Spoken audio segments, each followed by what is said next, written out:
오늘 봉독한 말씀 가지고 돈을 넘어 하나님께 부유한 삶, Rich Toward God, 두 번째 시간으로 진짜 부자로 사는 법이라는 제목의 말씀을 선포할 때에 주님의 크신 은혜가 함께 하시기를 간절히 바랍니다.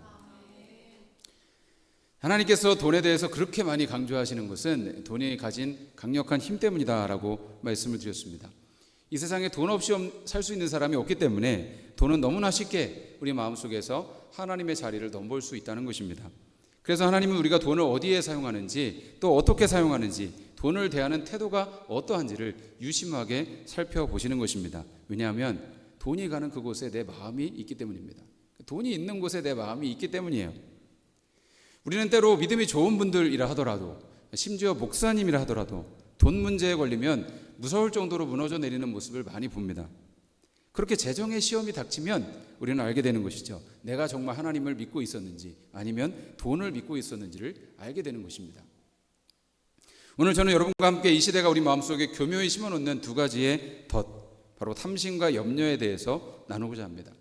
이 두 가지는 현대사회를 움직이는 거대한 동력인 동시에 사탄이 우리 마음을 잡고 지배하는, 하나님으로부터 멀어지게 만드는 가장 효과적인 무기이기도 합니다. 왜 우리는 과거보다 훨씬 더 많은 것을 가지고 있는데도 만족하지 못할까요? 왜 우리는 하나님을 믿는다고 고백하면서도 돈에 대한 염려에서 벗어나지 못하는 것일까요? 여러분, 오늘날 우리가 하루에 살면서 접하는 광고의 개수가 4,000개에서 10,000개 정도가 된다고 합니다. 여러분, 요즘은 스마트폰으로 무언을 검색해 보면은 계속해서 거기에 대한 내용이 뜨는 것입니다. 그러니까 심지어는 내가 검색도 해보지 않았는데 이거 필요한데 라고 말만 했는데도 그것이 광고에 떴다는 간증들이 많이 나오고 있습니다.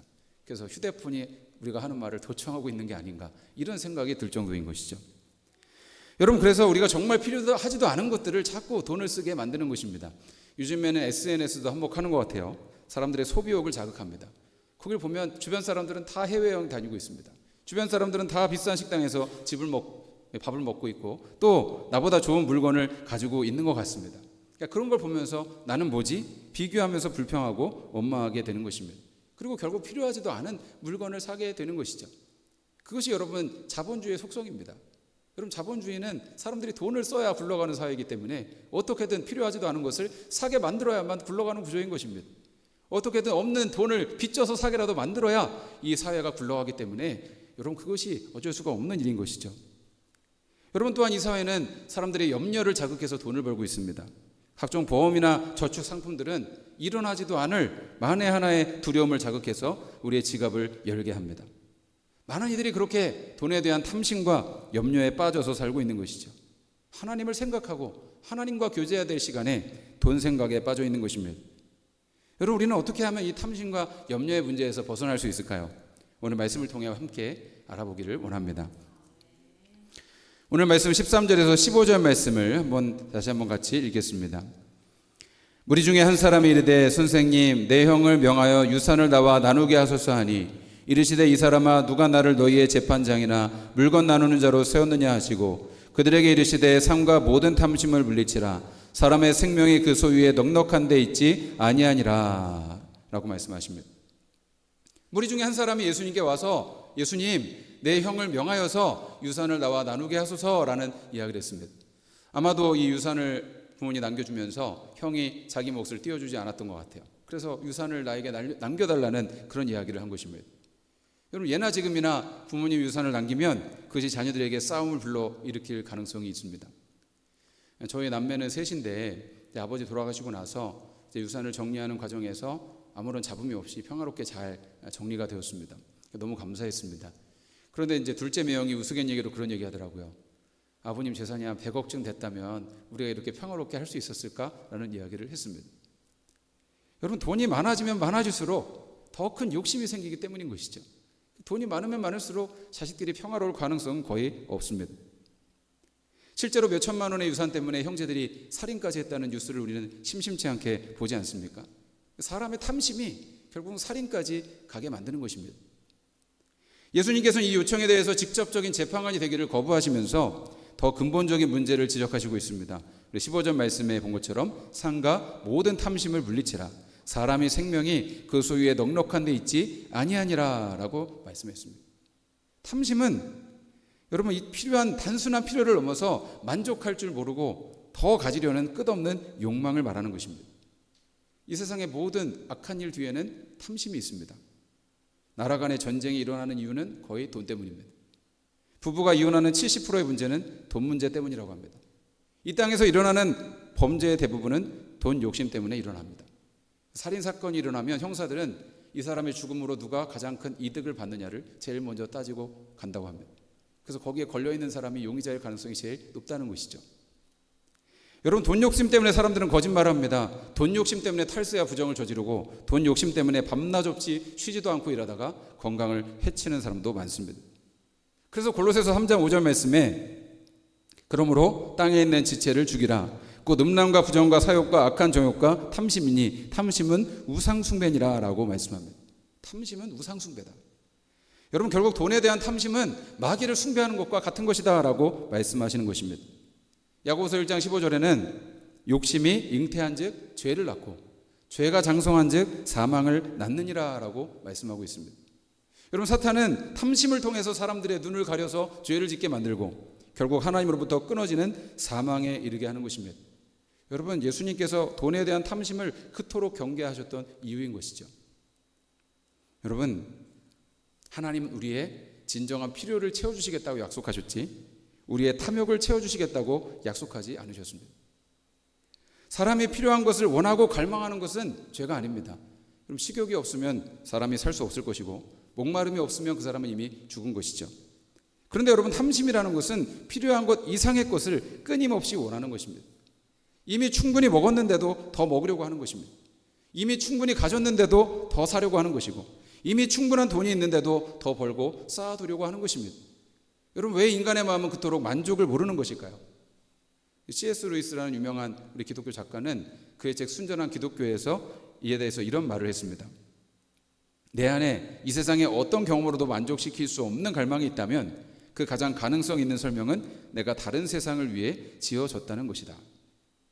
여러분, 우리 안에 이 세상 그 어떤 것으로도 만족할 수 없는 그 갈망이 있다면 그것은 그보다 더 완전한 세상을 위해서 우리가 만들어졌다는 것을 말하고 있는 것이죠. 우리 안에 하나님만이 채우실 수 있는 영적인 그 공간이 있기 때문에 여러분, 이 세상의 것으로는 사람은 결코 궁극적인 만족을 얻을 수가 없는 것입니다. 예수님은 그의 유산을 나눠달라고 찾아온 사람들에게 나는 너희의 재판관이나 물건 나누는 자가 아니라는 것입니다.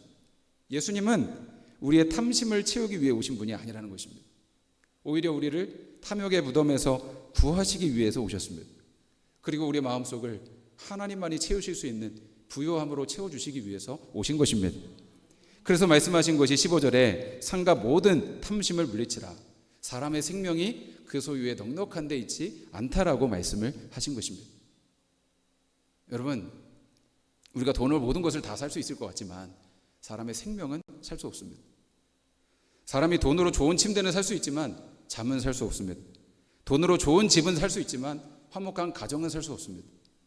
돈으로 좋은 운동기구는 살 수 있을지 몰라도 건강은 살 수 없는 것입니다.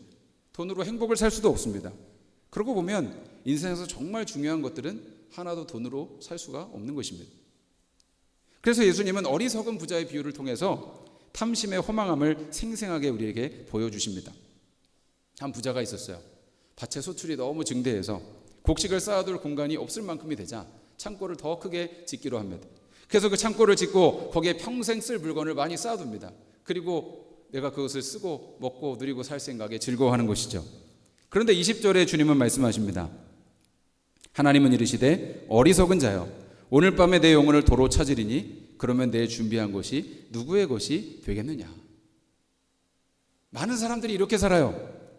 삶에서 그다지 필요하지 않은 것들은 실컷 준비하고 쌓아두면서 정말 필요한 영혼의 준비를 하지 않고 사는 것입니다. 여러분, 우리가 먹을 것이 없습니까? 여러분, 냉장고에 먹을 거 그래도 일주일치씩 있지 않습니까? 다 먹지도 못할 것을 우리가 사서 계속 그것을 시간이 지나면 버리기 쉽습니다. 우리가 여러분 옷이 옷장에 많이 있지만 그 옷을 다 입습니까? 입지도 못할 옷을 사서 옷장에 쌓아두다가 철이 지나면 버리는 것이죠. 다 쓰지도 못할 돈을 모아놓다가 쓰지도 못하고 죽는 것입니다. 그렇게 사람은 필요 이상의 것을 계속 탐하고 계속 쌓아놓으려고 하는 것입니다. 돈이 내 인생과 생명을 책임져 준다고 믿는 것입니다. 그런데 예수님은 쌓아둔 너의 재물이 너의 생명을 책임지는 것이 아니라 하나님만이 너의 생명의 주인이시라고 말씀하십니다. 그래서 하나님께서 언젠가 너의 영혼을 도로 찾으실 날이 있으실 텐데, 그러면 그렇게 네가 준비해 놓은 것들이 무슨 유익이 되겠느냐라고 말씀하시는 것입니다.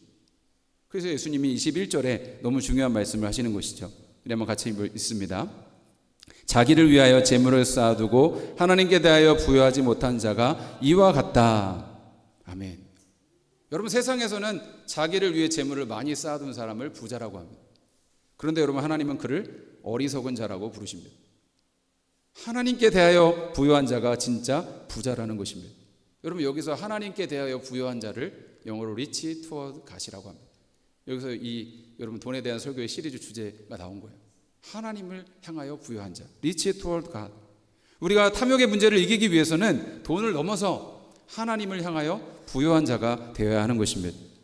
하나님을 갈망하고 하나님을 욕망하고 하나님을 구하라는 것입니다. 그것이 진정한 부여의 길이라고 주님 우리에게 말씀하십니다.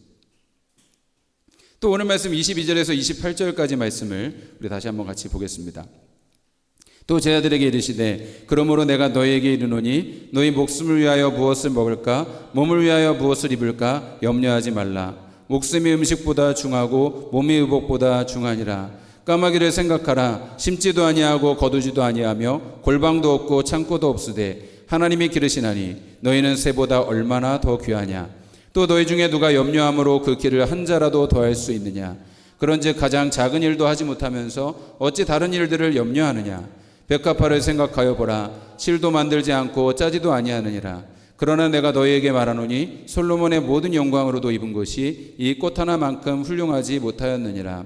오늘 있다가 내일 아궁이에 던져지는 들풀도 하나님이 이렇게 입히시거든 하물며 너희일까 보냐. 믿음이 작은 자들아. 아멘. 예수님은 계속해서 염려의 문제를 다루시고 있습니다. 탐심이라는 것이 끊임없이 더 가지려고 하는 욕망이라면 염려는 가진 것을 잃을까 혹은 필요한 것을 얻지 못할까 하는 두려움인 것입니다. 예수님은 탐심에 이어서 제 아들에게 염려하지 말라고 가르치십니다. 너희 목숨을 위하여 무엇을 먹을까 무엇을 입을까 염려하지 말라. 목숨이 음식보다 중하고 몸이 의복보다 중하다라는 사실입니다. 여러분, 먹는 것보다 몸이 더 중요한 거죠. 그런데 여러분, 사람들은 먹는 것 때문에 건강을 해치기도 해요. 여러분, 몸이 중요합니까? 옷이 중요합니까? 당연히 몸이 중요하죠. 그런데 여러분, 옷에다가 몸을 맞추려고 하다가 다이어트 하다가 건강을 상하는 사람들도 많이 있지 않습니까? 사람들이 참 어리석은 것이죠. 예수님이 공중에 까마귀를 보라고 하십니다. 심지도 않고 거두지도 않는데 너희 하나님 아버지가 기르신다는 것입니다. 들의 백합화를 보라고 하십니다. 실도 만들지 않고 옷감을 짜지도 않지만 솔로몬의 모든 영광보다도 더 훌륭한 옷을 입혀주셨다는 것입니다. 예수님은 하물며 이 모든 것보다 훨씬 귀한 우리를 하나님 아버지께서 왜 돌보시지 않겠느냐라고 말씀하시는 것입니다.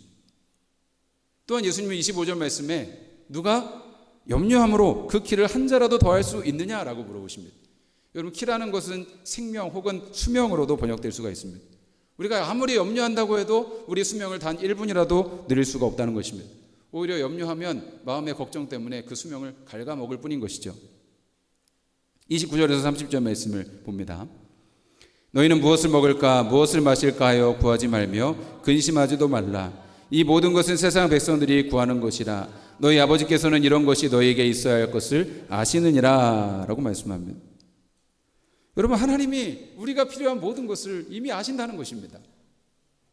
여러분, 그렇죠. 부모된 자로서 자녀가 필요한 것을 부모가 알고 여러분 미리 채워주지 않습니까? 여러분, 자녀들이 부모가 있는 집에 살면서 뭐 먹을지 뭐 입을지 걱정하지 않습니다. 좋은 부모라면 당연히 내가 필요한 것들을 채워줄 것을 믿기 때문입니다. 어떤 부모도 자녀가 밖에 나가서 고생하는 것 원하지 않습니다. 도와줄 수 있으면 내 자식 고생 안 시키고 편하게 해주고 싶은 것이 모든 부모의 심정입니다. 그런데 여러분, 부모가 없는 과들은 어떻습니까? 아주 어릴 때부터 철이 들어야 돼요. 철이 일찍 드는 게 좋은 것이 아닙니다. 뭐 먹고 살아야 되지? 어떻게 살아야 되지를 늘 고민하는 거죠. 여러분, 만약 우리가 고아처럼 염려하고 살고 있다면 우리가 스스로 하나님을 아버지가 아닌 분으로 믿고 있다는 것입니다. 뭐 먹고 살지? 어떻게 살지? 걱정하면서 아버지 없는 고아처럼 사는 것입니다. 목사님 말씀은 잘 알지만 이 먹고 사는 일이 그렇게 녹록한 것이 아닙니다. 항변하실지도 모릅니다. 여러분, 맞습니다. 저도 성도님들이 생활전선에서 먹고 살기 정말 쉽지 않게 사시고 있다는 것을 알고 있습니다. 제 친구 목사가 캐나다에서 목회를 하는데요, 새벽같이 나가서 일을 합니다. 그렇지 않으면 살 수가 없어요. 부부가 다 같이 그렇게 일을 하는데도 뭐 물가가 워낙 높으니까 도저히 살 수가 없는 것입니다. 사실상의 투잡을 뛰고 있는 것이죠. 고된 일을 하는 것입니다. 그래서 제가 힘들지 않냐고 물어봤더니 처음에는 너무 힘들었대요. 마음도 힘들고 몸이 힘들고 내가 지금 뭐 하고 있는 거지, 목회를 하고 있는 거지, 일을 하고 있는 거지, 이런 생각을 했답니다. 그런데 조금 지나고 보니까 성도들도 다 그러고 살고 있더라는 것입니다. 성도님들도 다 투잡 쓰리잡 뛰면서 살고 있더라. 그래서 제가 성도님들의 마음을 조금 더 이해하게 되었다라고 하는 말을 들었습니다. 여러분, 주님도 이런 우리의 고생과 눈물과 수고를 다 아십니다. 주님도 이 땅에서 몫으로 일하시면서 먹고 사는 일의 치열함을 똑같이 겪어보셨습니다.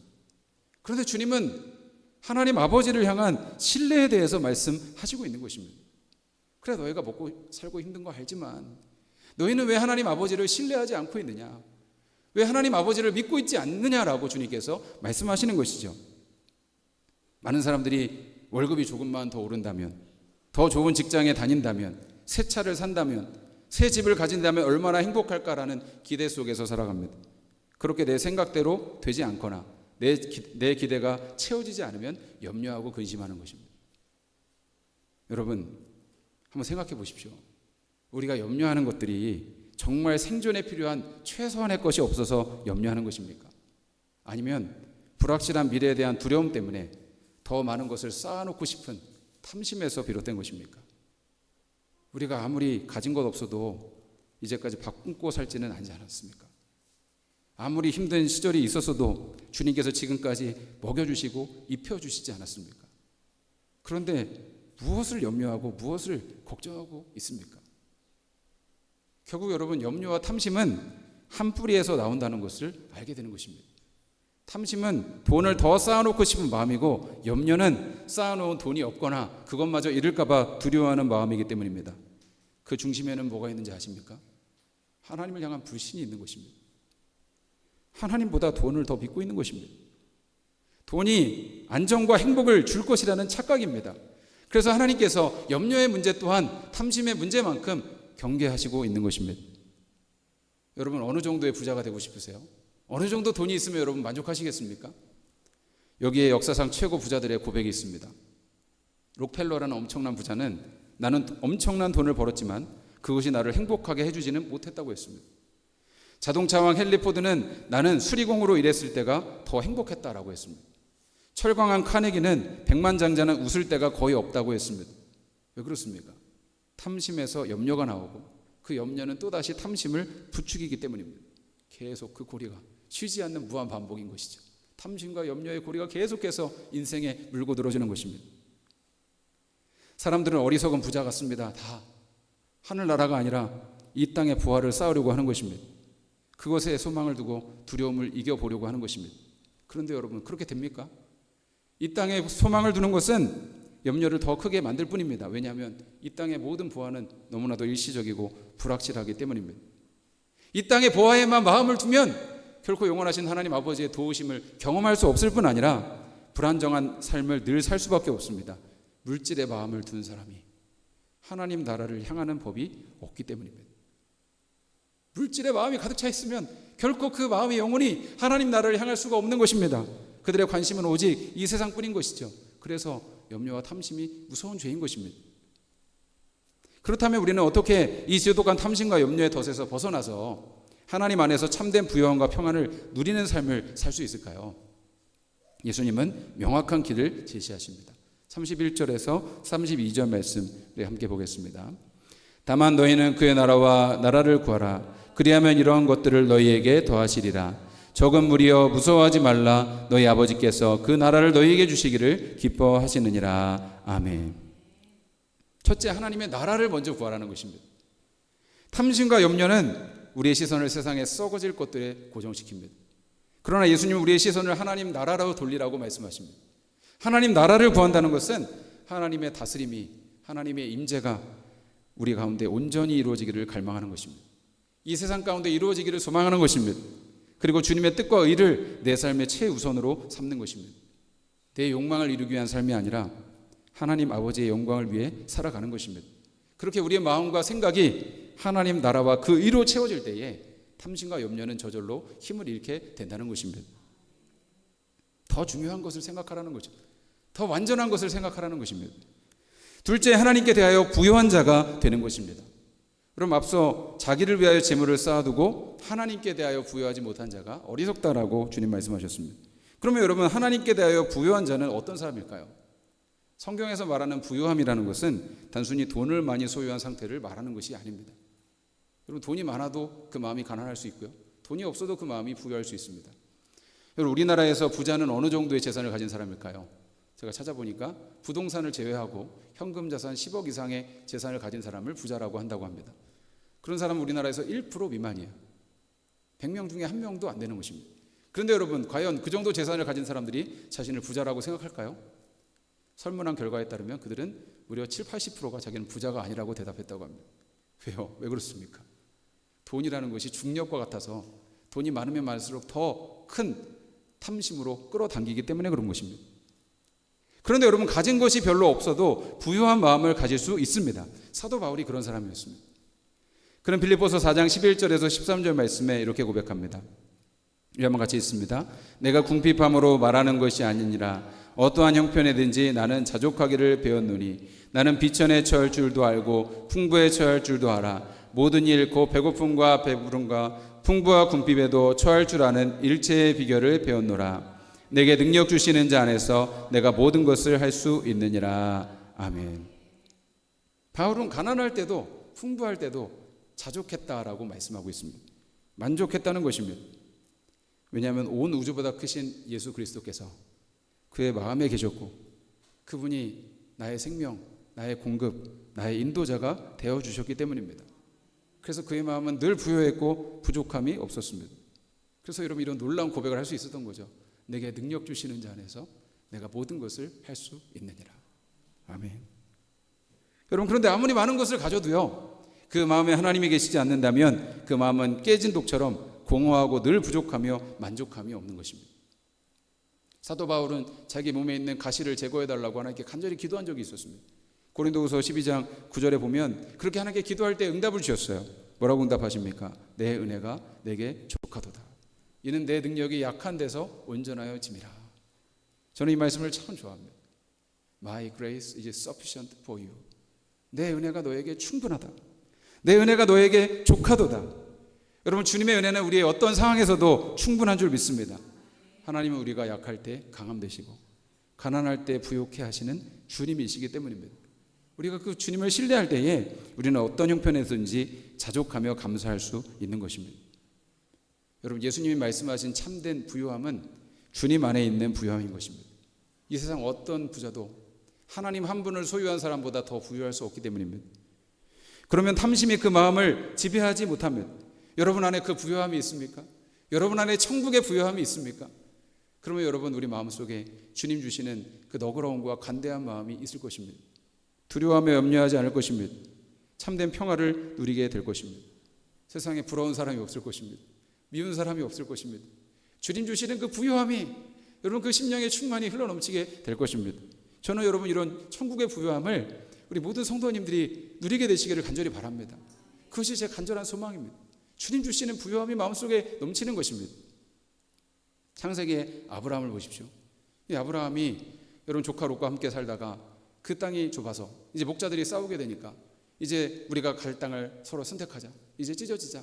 그래서 네가 우하면 나는 좌하고 네가 좌하면 나는 우하리라. 먼저 네가 갈 땅을 택해라 했을 때 롯이 어떤 땅을 택합니까?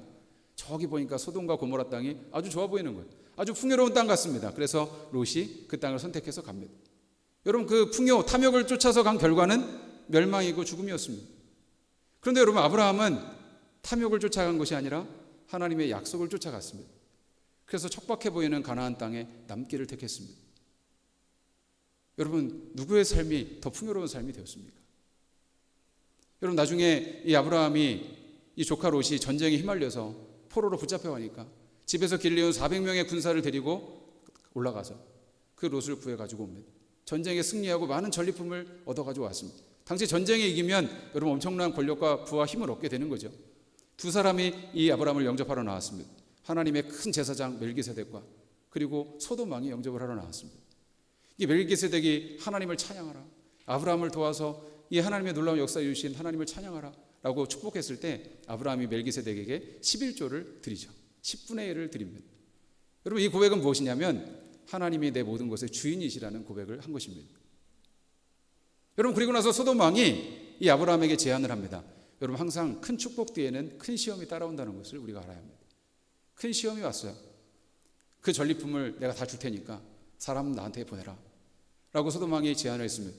결국 나와 손잡으면 너는 더 부자가 될 수 있어, 이런 제안을 한 것이죠. 그런데 아브라함이 그 제안에 단호히 거절합니다. 그리고 나는 너로 인해서 부자가 됐다는 말을 결코 듣고 싶지 않다. 하나님을 택하고 그 땅으로 돌아갑니다. 그때 창세기 15장 1절에 보면 하나님께서 아브라함에게 이런 말씀을 주세요. 아브라함아, 두려워하지 말라. 나는 내 방패요 너의 지극히 큰 상급이니라. 아브라함은 세상의 부요함보다 하나님의 부요함을 택한 것입니다. 여러분, 이것이 바로 하나님께 대하여 부요한 삶인 것입니다. 예수님 오늘 말씀 32절에 적은 무리여 무서워 말라. 너희 아버지께서 그 나라를 너희에게 주시기를 기뻐하시느니라고 말씀하십니다. 그러면 하나님은 시시하게 땅 조금 건물 하나 주시는 그 정도의 아버지가 아니라 나라 전체를 주시기 원하시는 여러분 통큰 우리의 아버지십니다. 여러분, 그 아버지가 우리 아버지가 되실 때에 우리는 염려에서 벗어날 수 있는 것입니다. 아무것도 하지 말고 하늘만 바라보라는 얘기가 아니라 우리가 맡겨주신 일에 최선을 다하고 충성하고 그리고 여러분 하나님의 도우심으로 하나님께 맡기는 삶을 살아가라고 주님은 말씀을 하시는 것입니다. 사랑하는 성도 여러분, 탐심과 염려는 사탄이 놓은 교묘한 덫이고 우리를 하나님으로부터 멀어지게 하고 영적인 부요함을 누리지 못하게 만드는 올무인 것입니다. 오늘 예수님께서는 우리에게 덫들을 이기는 분명한 길을 보여주셨습니다. 우리 삶의 초점을 하나님 나라에 두라는 것입니다. 하나님께 대하여 부요한 자가 되라는 것입니다. 자족하는 마음을 배우고 모든 필요를 아시고 채우시는 하나님 아버지를 온전히 신뢰하는 것입니다. 여러분, 우리 마음을 한번 정직하게 되돌아보십시다. 나는 무엇을 더 가지기 위해 탐욕을 부리고 있는가? 나는 무엇을 잃을까 봐 혹은 얻지 못할까 봐 염려하며 살아가고 있는가? 주님을 구하십시오. 주님 앞에 모든 짐을 내려놓고 우리의 시선을 하나님 아버지께로 향합시다. 아무것도 두려워하지 마십시오. 주님만이 우리의 산성이시고 방패가 되시고 요새가 되십니다. 이 땅에 어리석은 부자로 살지 말고 하나님을 소유한 진정한 부자가 되기를 결단하기 원합니다.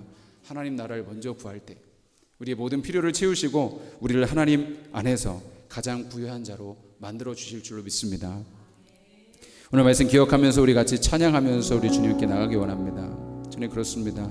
주님, 우리가 무엇을 믿고 살아왔습니까? 무엇을 의지하며 살아왔고 무엇을 두려워하며 살아왔습니까? 하나님 아버지가 진정한 나의 아버지가 되시고 주님 안에 있는 부요함이 진정한 내 부요함이라면 주님, 우리가 무엇을 더 탐심을 누리며 무엇을 더 염려하고 있었습니까? 주님, 우리의 모든 믿음 없음을 주님 용서하여 주시고 불쌍히 여겨주시고 우리 가운데 오직 하나님 한 분만을 갈망하고 소망하는 그 믿음을 부어주셔서 아무것도 두려워하지 말고 오직 주님만이 나의 구원, 산성, 방패이심을 믿고 상급이심을 믿고 그 주님 안에서 진정한 부요함을 누리며 살아가게 하여 주시옵소서. 우리 찬양하며 결단하며 기도하며 주님께 나가기를 원합니다. 아무것도 두려워 말라. 아무것도 두려워 말라.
예배드리고 고백합니다.